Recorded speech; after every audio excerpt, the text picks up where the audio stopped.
Organized Chaos posted a scene of Isom #1 that is starting to go viral. Over 750,000 impressions.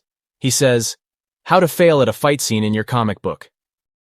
Haters have been using this scene in particular to attack Eric July and the Rippaverse since Isom #1 was released. Isom #2 is out right now, and they are still on this narrative. But hey, free advertising. Well done, Bob. Let's check out the quote tweets. Dre says, "Y'all really bought that shit-butt-ass comic book, I'm crying." Walsh, "It's crazy people think this guy is anything but a libertarian scam artist." Red reviews, "This is some of the worst paneling and framing I've ever seen." Leah asks, "They break the 180-degree rule twice on the same page. How do you pull that off?" The 180-degree rule states that you keep the camera on one side of the characters. Imagine a line through the center of the characters and do not cross the line. The 180-degree rule is meant to help viewers understand where things are in the scene. Credit for this diagram goes to Corvus Raven at DeviantArt. Mark says, "They trying hard to defend this talking about, bro, it's a perspective switch." Nerdman, "Crazy how the guy that's only known for being a racist pick-me and complaining about woke Marvel and DC probably made the worst indie comic of all time." Spidey Comics, "Y'all donated money to the guy that can't even choreograph a fight scene well in a comic book." The Art Major, "Missing a whole-ass Clash panel. Character positions are inconsistent, which interrupts panel flow, no sense of movement, and everything looks still. There's probably so much more wrong, but I can't type everything." Coco Fox says, "Remember this guy was going off on how crap other artists were from people in the major leagues to small indie artists and flaunting that he was going to be the next big thing." McMissile, "Alan Moore was right. If you want to get good at comics, you just have to find the most dogshit comics you can get hands on." Drunken Monkey, "This feels like a fake comic you would see a kid read in some low-budget Hallmark movie." Not a Person says, "At least I'll always be a better comic creator than these idiots." Senior Hoke, "This was the comic that was going to destroy DC and Marvel, by the way. Genuinely, I'm not the biggest comics guy, but pretty sure there's a panel missing here."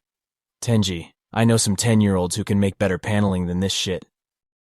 Eric, "So glad Isom sucks donkey balls so I can make fun of it." Madam Bubble asks, "Who want me to show y'all how to make one correctly?" Hedgehog says, "Not surprised they keep complaining about comics are dead when the story and art they writing feels generic and lacking in choreography. Compared to the ones I show in the bottom, Eric needs to improve sooner. Otherwise it'd be a fever dream to have long-term success." David Harth, who happens to be a writer for CBR, says, "This is still the best worst fight scene in comic history."